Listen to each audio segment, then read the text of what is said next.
Why is God allowing all this suffering? I mean, can he stop it? Isn't he powerful enough? Or maybe he doesn't care. You know, especially when people who are really trying to follow the Lord and do his will, why does he allow suffering into their life?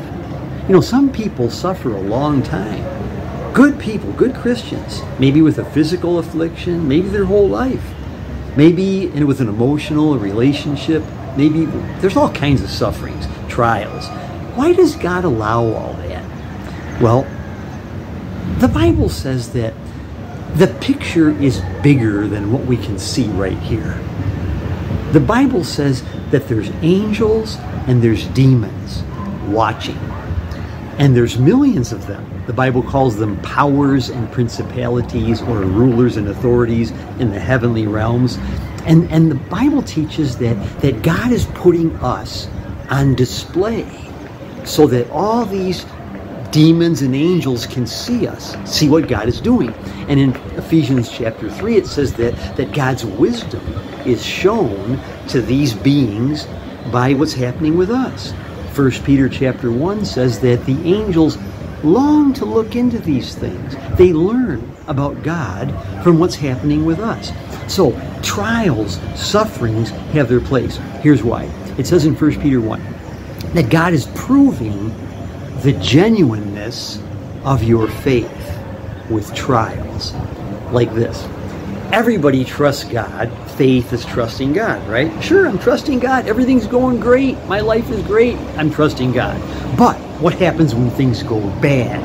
When trials come? Then the test is on. So a lot of people's faith isn't genuine. They fall away. So God is proving the genuineness of our faith with trials. So it kind of goes like this. The Apostle Paul says in 1 Corinthians chapter 4, we're like men put on display our sufferings, and we're like condemned to die in an arena. There's watching is the angels and the demons, and so God puts us in this arena of suffering, and now they're all watching. It kind of goes like this. Okay, so the game of life is being played. You're on the bench. God says, okay, you're in. Get in the game. But now you're in. But now the suffering comes, the trials come, and all these angels are watching, and all these demons are watching, and God is glorified when you continue to love him and trust him even when things are bad. And so God shows off his power through you.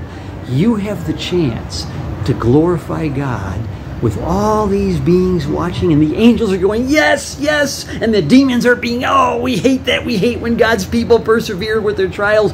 But now maybe it's your turn. It's a great privilege to suffer in God's arena. God bless you.